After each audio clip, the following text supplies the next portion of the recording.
Hello and welcome to Healed and Restored. I'm your host, Elza Spaedy, and today we have a very special show for you. My dear friend, Catherine Farley, is here with us. Please introduce yourself, Catherine. Hi, I'm Catherine Farley, and I have a newly released book called Desert to Dawn. Just came out, and we're going to be working through this Lent journey and guiding people through transformation and growth. It's going to be a beautiful study, I read the book and I love it. Thank you for taking the time to write this beautiful book for us. But before we go into the show, the topic of today, I wanted to take this opportunity to clarify a few things. People ask me, so what is Healed and Restored? Is it the podcast that came first, the radio show that came first, or the nonprofit? So I wanted to today take a minute to explain how this all came about.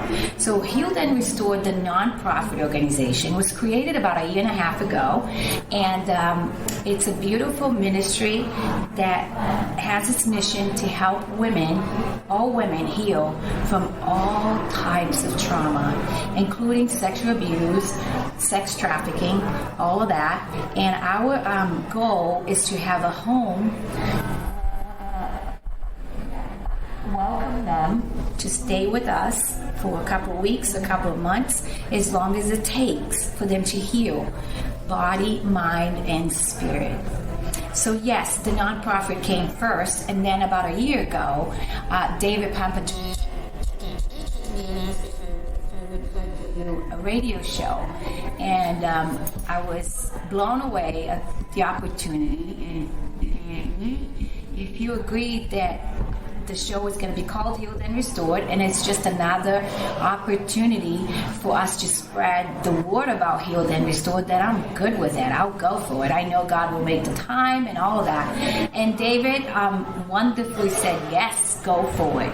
So he was a big support of that. So that's how Healed and Restored, the radio show, through Carolina Catholic Media, came about a year ago. And Catherine, my dear friend sitting here with me, she was one of the women I reached out to in the very beginning, over a year and a half ago, and asked her. You know, at that time, my ideas were all over the place. I just knew God was calling me to do something special for the women, but I didn't know exactly what it was. And so I was probably all over the place with my ideas. But that didn't matter. You said yes. I'll help you. I'll come along. So thank you. You're welcome. It was a wonderful yes, and I've been thrilled to be on the formation team, and we've formed a board and have lots of plans in motion for Healed and Restored. It's a gift from God. Healed and Restored, I always like to say, it's just a beautiful gift from God. It's a labor of love from God to His children, to His broken children, because I was one of them for a very long time, going through what I went through at 8 years old, being raped, being molested. It wasn't easy. So I had probably a good 20 years of my life that I was very lost and very walking a big dry desert. I love the title of your book, because who hasn't walked a desert, right? But the beauty of who God is it doesn't matter how dark our desert is or was. He wants to get us out of there, and He wants to bring us into His light. And that's why I love what we're doing for the next couple of weeks. We're going to walk through your book together. Thank you for writing this book. It's beautiful. It really is beautiful. You gave me the chance to pre-read it before everyone else. Thank you for that. And I was so excited for the release.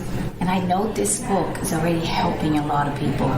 And thank you for saying yes to coming on the podcast so we can put something together for everybody that wants to do a study through Lent.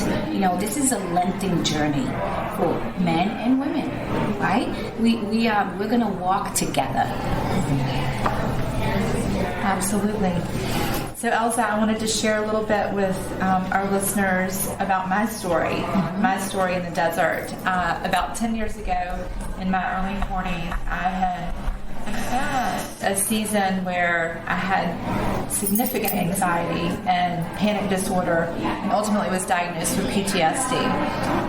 What I didn't realize was in my early 30s, different things that I had experienced, I really had not processed and surrendered them to God. Sure. I had 3 pregnancies that I lost during my childbearing years, and then I had a dear friend who died of a sudden cardiac event. She was a neighbor, and we were raising our children, together, our families. And those 2 events really shook me to the core, and they were layered within me. Sure. And I was a very religious person. I checked all the boxes. I went to Mass and weekly and went to confession, but I don't know that I was really spiritual. And I think that was an area that needed to grow within me. Then our family, my husband, encountered some really difficult times with his business, and we were in legal battles for about 3 years. And that's ultimately what really flattened me and brought my awareness. That was the last blow. It was. That there were these layers within me that really I had never processed and turned them over for healing. Well, that's the problem with trauma, and that's why it's so important to bring that to the surface. These traumas, if they're not dealt with properly, they stay dormant. And then you have something else come along, and then you have the perfect storm. And that was your perfect storm. It was. So I was fortunate that, I was surrounded with a wonderful community of faith, and I really leaned in hard on that. Tried lots of different things, medication, acupuncture, many different modalities that I tried. Some worked, some didn't, and I was gradually moving through it, but was still living in a really painful time. Sure. And really debilitating time. And I'm a physical therapist, and as a physical therapist, the way we practice is we identify people's needs, and we establish a plan to move forward and help them to heal and to get better and to be whole again. And as I was looking at myself in the mirror, it wasn't always working. So I went through a period of about 3 years where I was truly in the desert. I felt very alone, didn't always feel like I had solutions, even though things were around me. It was a very difficult time, I spent a lot of nights laying in my bed. My heart rate would be 170, and I'd lay there, and a couple of nights ended up in the emergency room. And wow, so sorry. So it was a very difficult time, but through it all, eventually I recognized that God was truly, truly at work, and He would bring purpose from the pain that I was living in. And thankfully, my marriage survived, and my children continue to grow and thrive through this whole season. And I can look back now and see all the many pieces that He put into play. So Desert to Dawn is really the work that happened 10 years ago. Which is beautiful. You did a beautiful job doing that. Going back, because it's not always easy. When I wrote my memoir 2 years ago now, it was not easy writing that book, but I knew I had to. And it was also what got me completely to the other side of my trauma. Because when you put things in writing, it feels like the devil has no part in that anymore. He can't touch you. Now it's not in the dark. And I needed to do that, and so did you. And I do think that desert you talk about, it's so important to talk about so people recognize it. And when we're walking our own desert, God in His goodness is peeling. It's like an onion that needs to be peeled off. Okay? He is doing that with our minds, our hearts, our soul. It's just painful, but it's needed. Right? Look at what you are now. You were able to write this beautiful book that can now help so many other people. And it's all about that. We're all going to suffer. Right? We talk about that a lot. We all suffer. And in this side of heaven, you can't change things. It's just how it's going to be.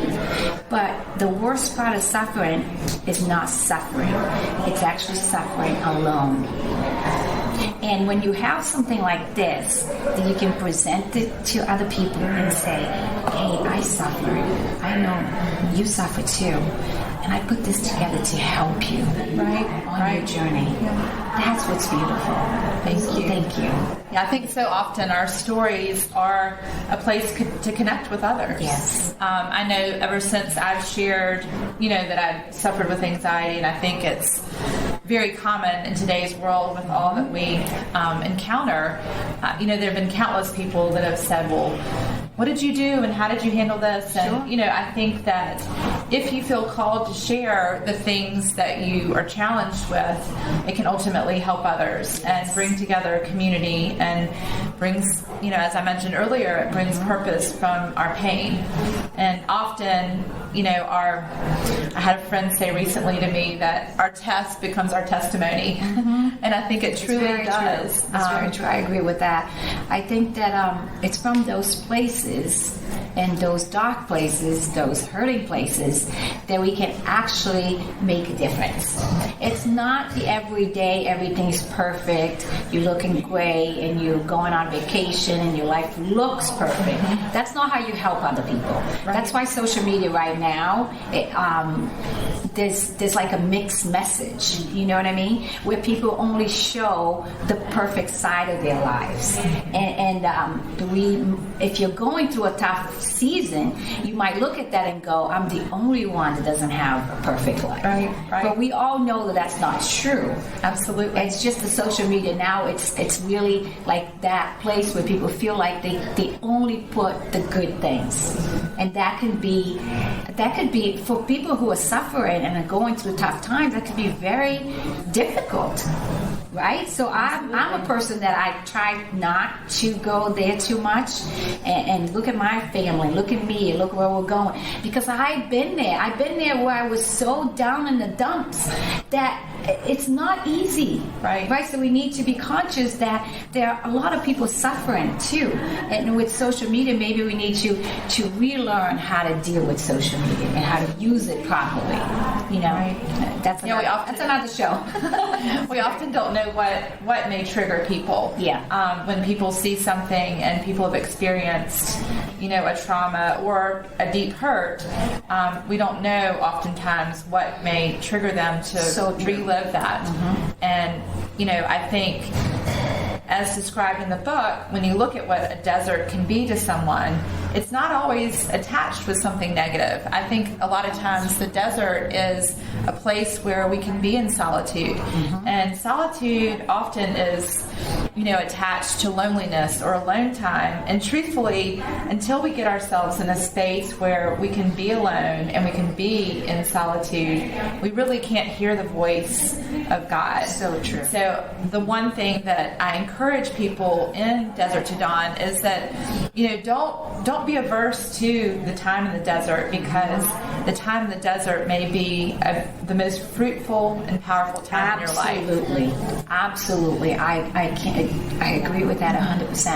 And I think that's another problem of what we're seeing with our society right now, is that, no one wants to be alone. And no one wants to take the time that it takes to get to know oneself and to get to know your creator and to spend that quality time.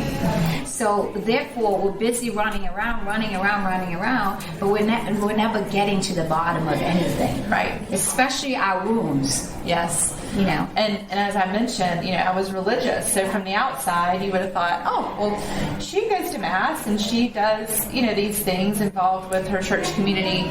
But I really did not, as I look back, I didn't spend time sitting with just me and God. Yes. And it made a huge difference when I began to integrate those different rituals into my life and really grow spiritually. I think that's, was a large component of my healing and wholeness. Because all of a sudden, you are making special time to spend with God, which is your quality time, which He already desires that we spend that time with Him, but He doesn't force it upon us, right? That's the thing. We need to make that step forward and make that choice. Do I want to spend time with him alone? Or do I just want to go to church and do these other things that, yes, it's beautiful. It fulfills you, right? But if you don't have that close one-on-one relationship with Christ, you're still going to be hitting a wall. You know what I mean? Because it's when we open ourselves up to him, just the two of us, that he can truly come into those hurting places. Right? Because that's almost like sitting down and spending time alone with Jesus. It's an invitation for him to go to those places. He knows that, okay, I can start showing Catherine the wounds of the past. Yes. I want to go there. Yes. You know what I mean? Because that's exactly how it happened to me. And you also discover your uniqueness in that way. Exactly. And kind of where you're additionally called to be in the world, which I think is really powerful as well. You know, what you thought that you might be when you were 20 is not necessarily where you'll be when you're 40 or 50. And I think that's the exciting part. I know, I agree. You know, all the impossibilities that, you know, with just you are impossible. But when you bring him into the picture, it's a game changer. It really is. And the horizon just, it totally opens up. And, you know, as we talk about in the book, dawn and the light of all the new really is illuminated. Yeah, it's so true. I really believe that the devil is a master manipulator, right? I mean, if we believe in God, we have to believe in the devil. And people don't want to talk about the devil too much, but I have to, because I feel like God wants me to. He wants to keep us in the dark. Okay? So what hurt me the most from my trauma when I was 8 years old was the fact that the devil planted these deep lies in my soul and basically told me that I should be ashamed forever. It was my fault, all of these lies, right? So that kept me from finding the help that I needed for my healing. And that's going on in everyone's life. What is the lie that you are believing? Right. Because that lie was put in there by the devil. It's not by God. You know, ultimately, what we bring into our minds, what our thoughts are, soon become our belief system. Exactly. And so I think it's really important, as we're going to talk about later in our time together, about how important what we bring into our minds and how it impacts our bodies and how we go out into the world. It's so important to have that understanding of we're all connected: body, mind, soul, and spirit, right? So if you believe in stuff here, it's hurting your soul, it's hurting your body. You know, I had health problems that I had no idea where they were coming from. We're going to come right back, though. We're going to take a break now.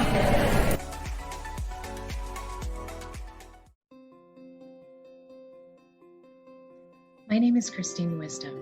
I'm a licensed clinical mental health counselor and the owner and founder of Wisdom Integrative Counseling, a private practice located in Davidson, North Carolina. Our mission is to provide effective therapy to treat the whole person, mind, body, and spirit. I founded Wisdom Integrative Counseling in 2015 after my struggles with fertility led to the diagnosis of an autoimmune disorder. Prior to that time, I had focused on the healing of the mind and the spirit, but had ignored my own body signals and its role in healing. I began my own healing journey by seeking help and making lifestyle changes to nourish my body, mind, and spirit. I began to understand how my body remembered my experiences and how this could manifest as physical pain. I began to learn to listen to the signals of what my body was telling me and respond to my physical as well as emotional needs in a way that was healthy and compassionate. For people who have experienced trauma, it's so important to have a safe place to heal the trauma's impact on the whole person and to create a sense of meaning moving forward. That is why I also support the mission of Healed and Restored. Often people talk about a disconnect between the head and their heart.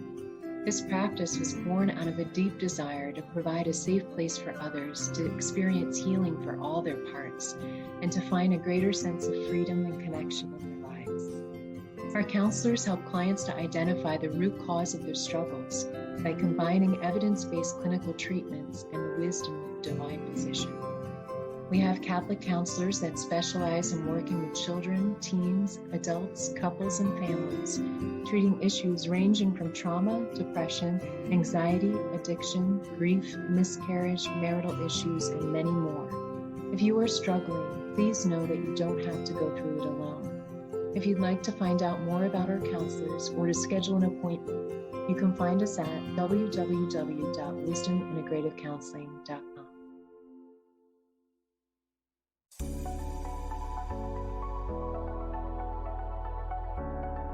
Welcome back to Healed and Restored. I'm your host, Elza Spaedy, and today I have the pleasure of having with me my dear friend, Catherine Farley, and we are going to walk this lengthy journey with you, and I thank you for saying yes to come and do this with us. She has written a beautiful book, Desert to Dawn, and I think that this is the kind of book that we all need right now. It's real. You know, you were real. You went to those places where it's not easy to go to, you know, but that's what makes the difference. When we just stay on the surface of things, we don't make a difference, you know, so thank you for doing that.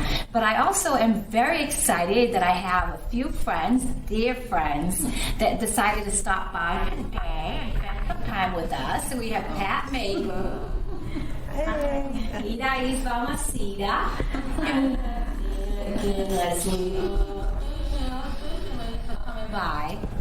So, picking up where we left off before we went on break, I'm always thinking of that person who is right now in that dark place. Okay? And we all know someone. We always know someone who's in that dark place. So what do you say to that person who, like yourself, 10 years ago, was going through that really dark season of your life? What would you recommend be one of the most important things they can do to just help them get out of that place? What would be the first thing to do? Well, I think hurt is part of the human condition, absolutely. And recognizing when you have a hurt, and recognizing that you need to communicate that. And eventually whatever is stirring within your mind, whatever is stirring within your heart or within your soul, that pain, you don't want it to plant. Okay, you want it to move out of you. Knowing that we are meant to be in community, we are meant to be in relation with other people. Absolutely. So just being able to recognize who a trusting person might be in your life that you could share with, that could companion you to walk forward out of this. And often we discover that person through prayer. And through prayer we have to ask God, just asking Him, to really help us to recognize who that person might be in our life and ask Him. So important to do that. Because God knows us so well, right? I mean, He made us, He knows us so well, so much better than we know ourselves. So going to Him first, I love that you said that, because going to Him first is the best thing we can do. And you're like, Lord, show me the way. This is eating me alive, because it becomes a cancer in us, okay? Anytime you have a deep wound, anytime you go into a tough season, don't let that take root. Reach out right away. I've learned from my own mistakes. I've let my wounds take deep root in me. But God is so good. It didn't matter to Him how deep they were. He still came and He still pulled me out. Absolutely. But my heart is always with that person who's in that dark spot, because it's not a good place to be. So we want to encourage all of our listeners, anyone who's listening to us right now, to please consider reaching out to somebody. And sometimes it might be professional help that you need. Don't be ashamed of that. There's no shame in that. I've gone to see many different people throughout the years. Absolutely. And I've been on medication at my lowest, and it's okay to do that. God has brought all these beautiful things that, especially in this modern age, there's a lot of stuff out there Absolutely. that can help you. You just got to be careful that you don't completely put your faith in that stuff. Your faith needs to be in God, the true healer, right? We talk about that a lot. That's why Healed and Restored, the program, is going to be so different than anything and everything that's out there right now, because we are going to put Christ first. He is at the center of Healed and Restored. He is the true healer, right? And that's what you're saying. Go directly to the true healer first and ask him, Lord, show me what I need. Absolutely. Right? Is that what you're trying to say? Yeah. And he will uncover the resources. He'll uncover the relationships that you need. He'll uncover the different professionals that you may need to seek counsel with. And those are real situations. I mean, this is a medical condition. Exactly. So when you have a medical condition, you seek medical care. And that's what I think can be so difficult this day and time is mental health often, it's had a stigma for a long time. And trauma and mental health are directly related. Yes, they are. I like to refer to it as brain health because our brain it's another organ within our body. It's no different than our heart. It's no different than the muscles when we have an injury there. So when the brain has been injured through trauma, we have to work through to heal. Yes. We can't Band-Aid the brain, but there's lots of different things we can do to help to reset the brain. There's a term called neuroplasticity that a long time ago when I was in physical therapy school, 20 plus years ago, we didn't know about neuroplasticity. The brain is an organ in our body that we've learned so much about in the last 25 years. And we'll continue to, right? We will. And neuroplasticity is really the ability of the brain to reshape itself and to form new pathways and ultimately new thoughts within us. So those old thoughts of, I'm not worthy or I'm sick or all of the I ams that can be so detrimental to us, or I'm abused, those are all things that can be replaced with truths. Yes. God's truth. Not only through God, but through the neuroplasticity that actually is physiologically there in the body. Sure. Those are That found makes in sense, medical. yes. So it's, I truly think that, when God created the human body, he didn't leave anything unfounded. Everything that he put into place, he knew could be used in many different scenarios. Yes, he did. And so I think the amazing bit of neuroplasticity is something that moving forward with brain health and helping victims of trauma is a tremendous thing that we have within our bodies that... It's already there, right? I mean, yes. We basically already have all the tools.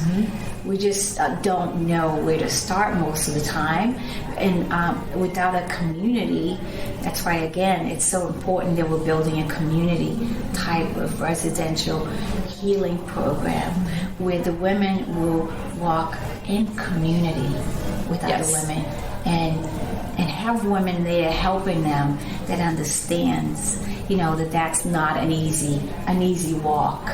You know what I mean? When you're trying to heal body, mind, and spirit, you have to be in an environment that other people are compassionate and understanding that what you're going through is not easy, right? That's why I'm so happy that you've come along, that you're the perfect person to be on my team. We've built an amazing team of people. We do have a great team. It's all by the grace of God. I mean, I couldn't have picked a better, men and women to walk this walk. But, I always say, I talked about my deep walk with depression. And I talk very openly in my book, Freedom Through Christ, how it was when we moved from Florida to Bismarck, North Dakota, and I had 3 little ones, and I hadn't dealt with my childhood trauma in the proper way yet. And here I was in Bismarck, North Dakota, of all places. First winter there, you got pounded by all this snow and cold. I was home with 3 little ones, didn't have a community. I fell apart. Depression hit me like a ton of bricks. Right? Why was it there? Because, again, layers and layers of my trauma hadn't been dealt with. And all of a sudden, when I found myself in a situation that was all new and different, I didn't have a support system. I didn't know anyone besides my in-laws, right? You know, I felt very alone. I think oftentimes it catches us very unexpectedly, and that's what happened to me. You know, I thought I was very strong and resilient, and I'd been through, you know, smaller things in my life, and I would never have imagined that a legal battle would flatten me, but it did. But I think that was because the layers were already there. The layers were there, and you know, when I thought that I had worked through some of the grief from, you know, the pregnancy losses and the loss of my close friend to the cardiac event, you know, I really hadn't done that because I had busied myself. I hadn't sat in stillness with God. Isn't that what we do? Most of us do that. We keep going. We keep ourselves busy. And so I filled my time, just kind of covered it up, right?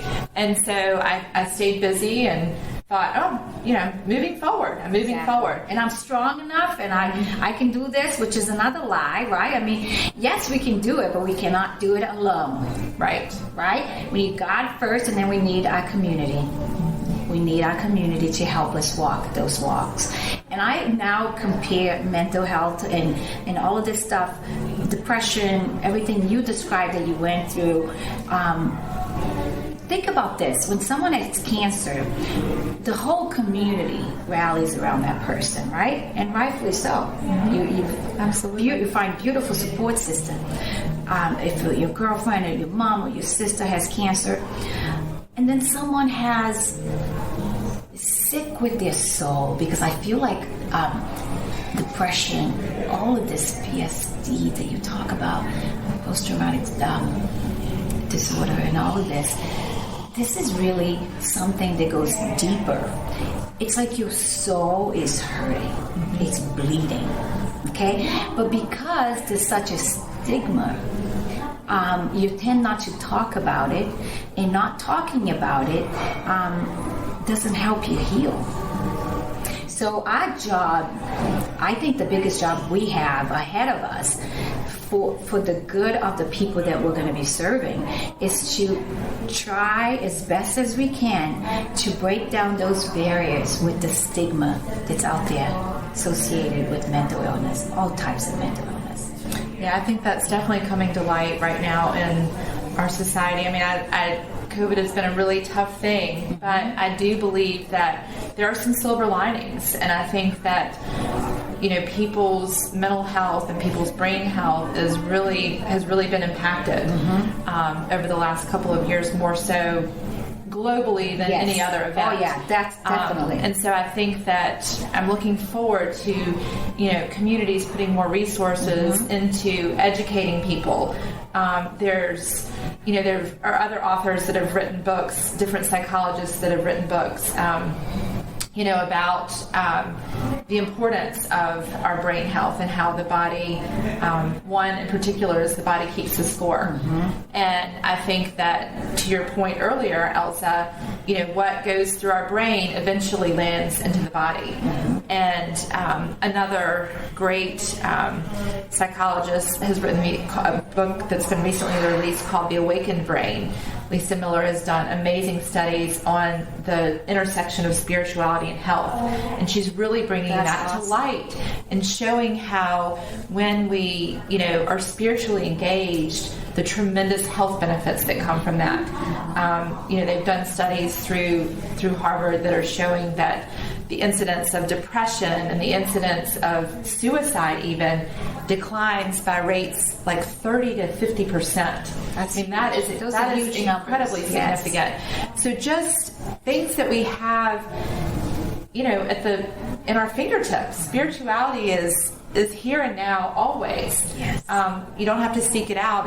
It can be right here. It's just a matter of sitting still and looking up and really recognizing that there's someone bigger than you Who loves you?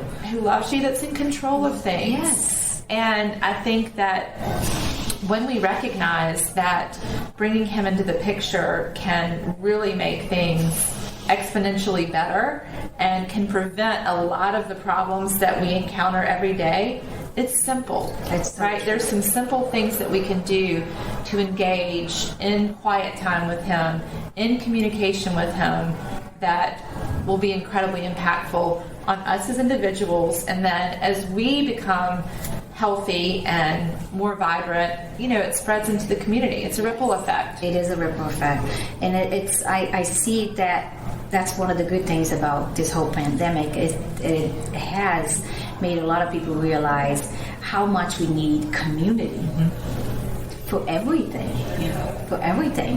When we're happy, when we're sad, when we're going through a dark time, when we're celebrating something beautiful, don't we want to celebrate together? Absolutely. It's the same thing, because God made us that way. He made us to thrive in community.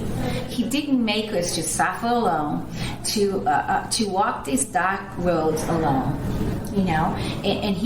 I think the biggest thing that you encounter when you realize that you need a relationship with God, that you need to make that time, is that it's in those times that you're going to hear him say, I love you. You are perfectly made in my image. Right. Because I realized that I was believing in this terrible lie that I was not loved by him for a very long time. Right. And when when God helped me to break through that wall, that one lie, that made a huge difference in my life. All of a sudden, I wasn't sabotaging my happiness anymore. Right. Because I knew the truth. The truth was, I am a beloved daughter of a beautiful Father that Right. loves me. And he wants the best for me. You know what I mean? So little by little, when you spend that special time with him, he is going to know, he's going to teach you in the way that you understand how beloved you are. And once that relationship is in check, that's ultimately our most important relationship, Yes, right? it is. Even though it's one that's feels obscure, feels hidden sometimes. Yeah. Once that relationship is in check, a lot of our Falls into place. earthly relationships do fall into place more easily, and community is built more easily. I think once we establish that first and most important relationship that we have. I agree, because we were made for him, right? Right. St. Augustine says, our hearts are restless until they can rest in you. I love that. But it's so true. It is so true. I think we're going to take another break and we're going to come right back. –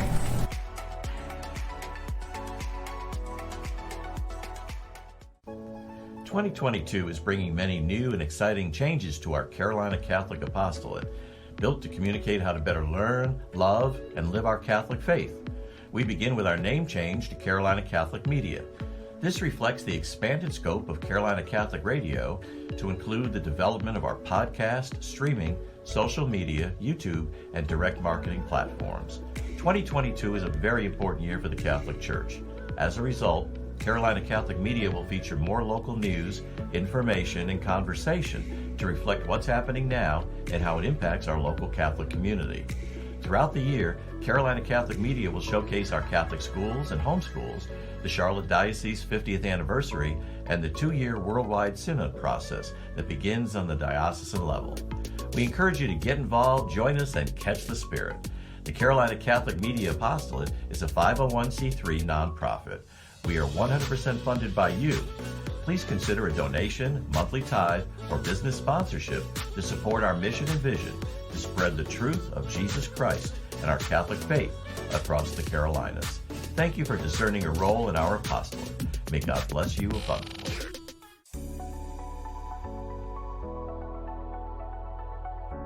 Welcome back to Healed and Restored. I am your host, Elza Spaedy, and today I have the pleasure of having with me my dear friend, Catherine Farley, and we are talking about her newest book, Desert to Dawn, which is a beautiful collection of reflections to inspire, refresh, and renew. And when we left for commercial, we were talking about different things that we can do to how the body, mind, spirit is all connected.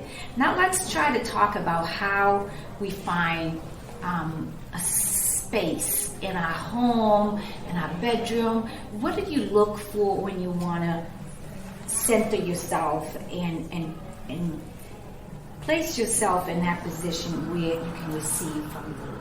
Can you tell us a little bit about that? Sure. Our surroundings are so important.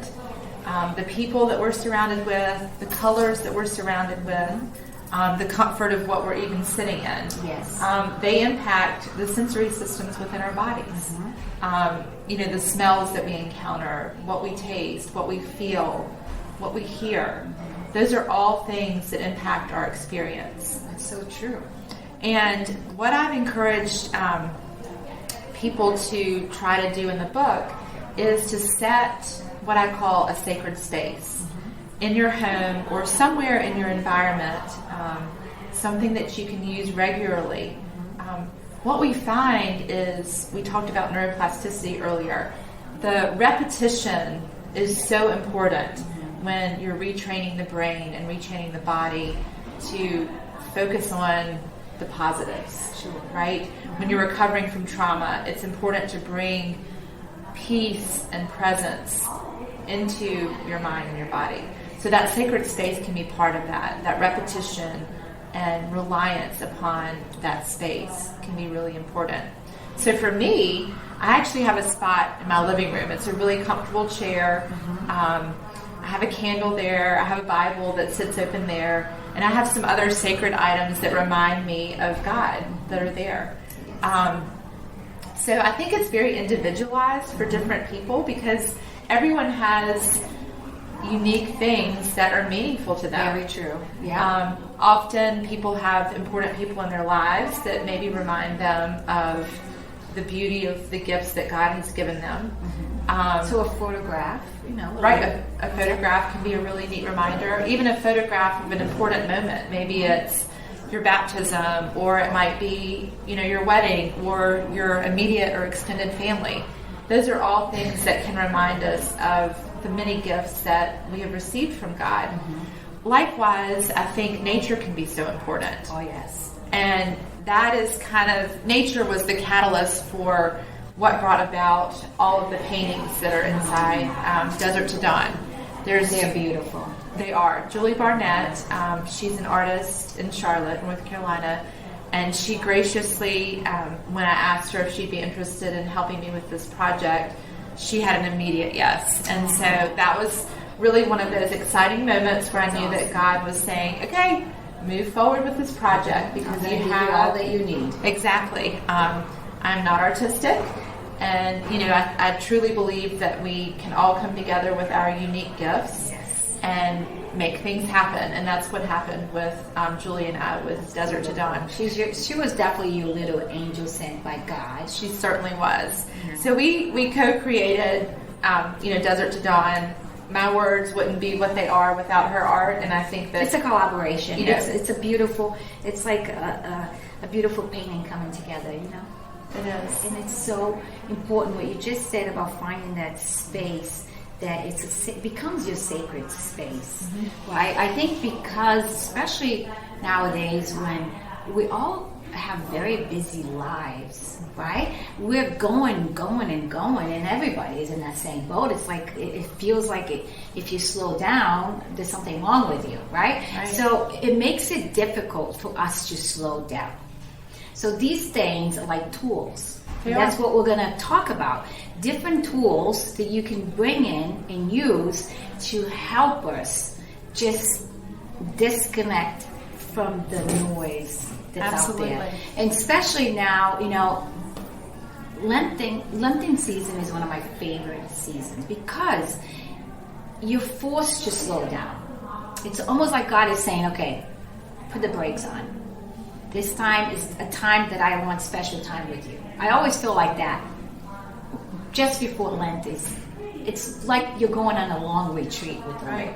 It's an invitation. It's an for invitation. Sure. It's an invitation to go on that long retreat with the Lord, right? To go deep into those wounds, to really anything that's been bugging you for the last year and you haven't made the time to stop. Please make the time now. I think that's what Lent is about. Make the time to stop. And what Catherine is going to tell us now is how do we use these different tools and techniques to arrive at that place and to want to get to that place every day on a daily basis, because it's so important to do this on a daily basis. It is. Right? So go ahead. So initially, I like to think of it as a discipline. It's something that you have to be reminded to do. Sure. And so you need to set the stage so that you can have a success with it. And after a while, our disciplines become our habits and our routines.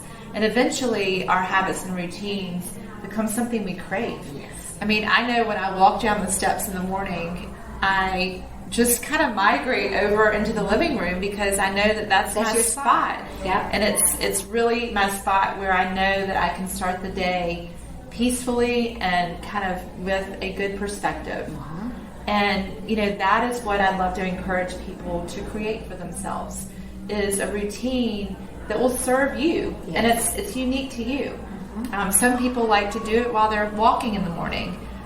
There's a variety of ways to really set that sacred time for you. And because we're all different and we receive different. God gives to each one of us exactly what we want from Him. Yes. And we all want different things and we crave different things. Just like we have different, right now, I think my teenagers are going through this phase where I like this, I don't like this, I like this, I don't like this, I like this. Sometimes I tell my husband, it's easy to cook for him, but for the kids right now, it's not so easy. Yeah. Right? So it's the same thing. You have different ways that you receive, right, that you want to receive from Him. So I always say you need to kind of be mindful of what it is that really brings you joy. Is it sitting down with Him in the morning? Because for me, it's my routine looks a lot like yours. It's a chair in the family room. I have everything there, and it's the same thing. But for someone else who is, while you're in the morning walk, pay attention. Is that really when you're listening? Is that really when you can hear Him? That way you can go back to those things. Because the important thing is to find out how and where you receive the most from the Lord. Absolutely. And then keep going back to that place. Right. And it can change according to the season that you're in. Very life, depending upon your season and depending upon your schedule. So we have to think out of the box and often be very creative with it. So just really take the time to reflect and figure out something that's get to know yourself. I think that's the bottom line, is we need to get to know ourselves. Absolutely. And while we're in there getting to know ourselves and the messiness of it all, He comes in. Absolutely. That's the beauty of God. Absolutely. You know what I mean? We're thinking we're getting to know ourselves, which is very good, but then He is right there with us. For sure. Guiding us. And the other practice that you and I have discussed so often is integrating a practice of gratitude into your day.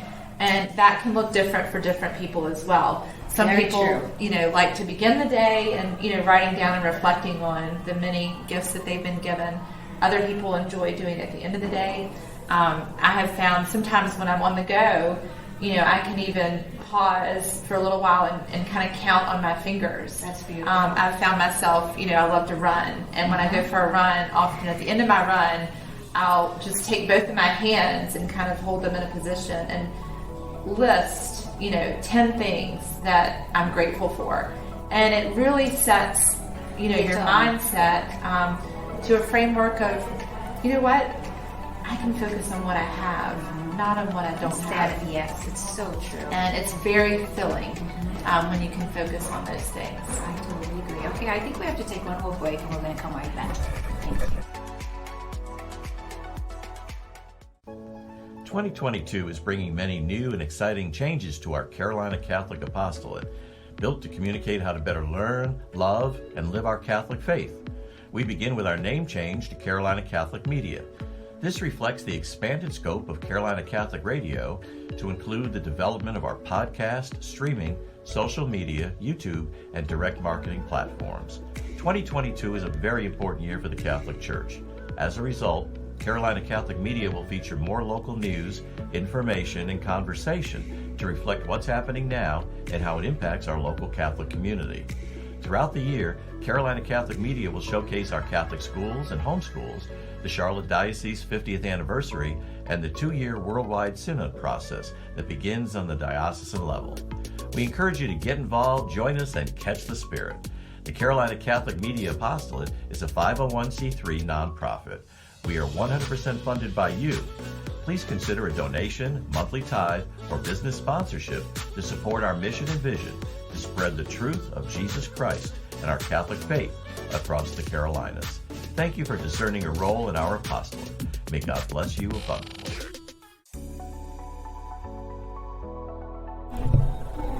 Welcome back to Healed and Restored. I am your host, Elza Spaedy, and I have with me here today my beautiful friend, Catherine Farley. Thank you for coming on the show. Thank you. Thank you for saying yes to doing this Lenten journey. I think it's going to be amazing. I know a lot of people are going to get a lot out of it. I'm already getting a lot out of it. Just our conversation. You know what I mean? And I always say that there's nothing else out there that compares to the connection of two human beings more than their stories. Nothing. You're right. You're right. There's nothing. It's a place to learn and grow together. Exactly. I agree. That's why I feel like I'm a storyteller. You know, at heart I am, and I know I got that gift from my dad, who now, can no longer tell stories because he has dementia. And the first time I went home to Brazil to visit him when he first was diagnosed with dementia, it was about 6 years ago, I think it was. And it just hit me. I'm like, oh my gosh, my dad can no longer tell stories. That was like, that my friends growing up used to say to us all the time, I love going over to your house. Your dad is so cool. I love his stories. I mean, so that was gone. And it made me realize, wow, the storyteller of the family is gone. And it broke my heart. But God was so good. He kind of like put a little fire in me, and he's like, well, maybe you can take over. Maybe you can be the storyteller. And I know I would never be as good as my dad. I mean, he had a memory. He would tell stories about stuff that happened 50 years ago, like he was there. You know what I mean? I don't have that sharp of a memory, but I do enjoy stories because I do believe that stories connect us to one another. Stories can be just a powerful way for someone to open up and go, I'm not alone in this. This person has walked very similar walks. Absolutely. Right? And those, I think when you give your testimony, when you're talking about your life story, you're already putting down walls. And then someone else can come in and feel like they can come in and they can relate to you. Like ever since I gave my testimony at St. Mark, and that was 4.5 years ago, I can't believe it's been that long. But I feel like the relationships and the people I meet, right away, the connections are so much deeper. Absolutely. So much deeper. Especially the people that already know my story, or people that were there and heard my testimony that night. I can't even tell you how many times I've seen men and women out there in the supermarket or wherever I am, and they will come up to me and they will say, thank you. Thank you for telling your story. Or, I'm sorry for what you went through. I went through something similar. And the bond, it's like instant. Yeah. I had someone on my that I interviewed on my podcast a while ago that talked. She came on, Christine, to talk about she was abused by her husband, right? And it was a tough conversation. And we met before for coffee to talk about the show, to talk about how deep she wanted to go. I want all my guests to feel super comfortable to discuss only what they want to discuss. Right? And so that meeting at the coffee place was about that. It was supposed to be maybe 20 minutes to a half an hour, and we talked for 4 hours. Wow. And her and I were talking about how she has also seen this. There's a connection. When someone has gone through a trauma as deep as abuse, domestic violence, anything, and you are able to open up to this other person, you're connected. Absolutely. Your story is a gift. Your story is a gift. It is a gift. You have no idea what the ripple effect will be. No idea. I still have no idea. You still have no idea. And we probably won't know until we're in heaven someday, hopefully. And that's okay. That's part of the trust. Yes, we have to trust. We have to trust that God is using whatever it is that He wants us to do for His benefit, for His glory, and to bring others closer to Him. That's the whole thing. We're just being used as His little instrument. I always like to say it's His show. I'm just a little, making a little cameo. Yes. That's all we're doing. But let's move on and continue to talk about Desert to Dawn. And let's talk about what are some of the practices that you would recommend for someone that wants to find healing for their spirit, their soul. So the introduction of the book really is divided into several sections. One that focuses on the mind, the next one that focuses on the body, and then the other one that focuses on the soul. Really with the mind, like we've talked about, it's important that what we're bringing in, what thoughts we're bringing in, are going to serve us in a positive way. So we have to be the gatekeepers for what's coming into our minds. Very true. And often what we bring into our minds, if they stir within us long enough, it becomes part of our belief system. Mm-hmm. And so I think really establishing some good I ams with, I am loved, I am worthy, I am confident. So the I am should be, counter to any lies that are ruminating in your mind. Mm-hmm. So really establishing those and repeating those to yourself until they become ingrained into you. Because it takes practice, doesn't it? It does. The repetition, and we talked about the body's ability, the brain's ability. It's neuroplastic. It's changeable, and that is what is so amazing. But we have to do our part. But we have to do our part. Yeah. So that's one of the things that is incredibly beneficial. Getting out in nature, like we've talked about before, and really recognizing that God created nature for us to enjoy and to reflect upon and to be awed. And I think when we can do that, it's very therapeutic as well. So that's something that's helpful for the mind. If you're drawn to nature, spend time in nature and really notice where God might be trying to reach you in nature. Whether, you love the majesty of the mountain, or you love the vast horizon that you see at the coast as you look out over the ocean, or maybe a sunrise really gives you hope. Oh, the above, right? So really pair those things that you see in nature with something positive. And because nature repeats itself, right? We have seasons that repeat themselves. So when we compare those with positivity, that's also really helpful for the mind, because it's all around us. Mm-hmm. It's a free gift. It's all around us at all times. And God wants to give us those gifts. Absolutely. That's the beauty of it all, is that He's already desired all these things we're talking about. He's already desired that for us. For every one of us, no exception. And that's the thing. The devil tries to manipulate us into thinking that we are the exception. The good things only happen to other people. Only other people can talk to God or listen to God, or only other people can be inspired by God, or only other people can be truly healed by God. And that's such a lie. No, the same thing He desires for one, He desires for all. Right. So I think it's getting into the routine of reimagining how things look. And we're all going to experience hardships in life. Yes. And it's not that we deny those hardships or we place them in a box and seal them up. You have to work through them. Yeah. But then you can reimagine how your obstacles may be an opportunity to grow closer to God. Yes. In a certain way. It seems to be that way for most of us. We don't learn a lot when everything is going smoothly. Right. You know what I mean? Right. The lessons come in those rough waters. They do. I have to say. You know what I mean? It's when you're navigating those rough waters that God is pruning you, God is preparing you, for something bigger, for bigger and better things. Right. We just, because we're so small and we fear pain so much, right, that we freak out. But really, we need to learn to just accept it, accept what you said before, accept the desert. Right. And often it's our perception of things that if we can reimagine or reshape them, they can truly be growth-filled and transformational. Absolutely. Well, I think it's time that we say goodbye for today. We're going to wrap this up. And thank you for being here today. And I can't wait to hang out with you again. And you ladies next week.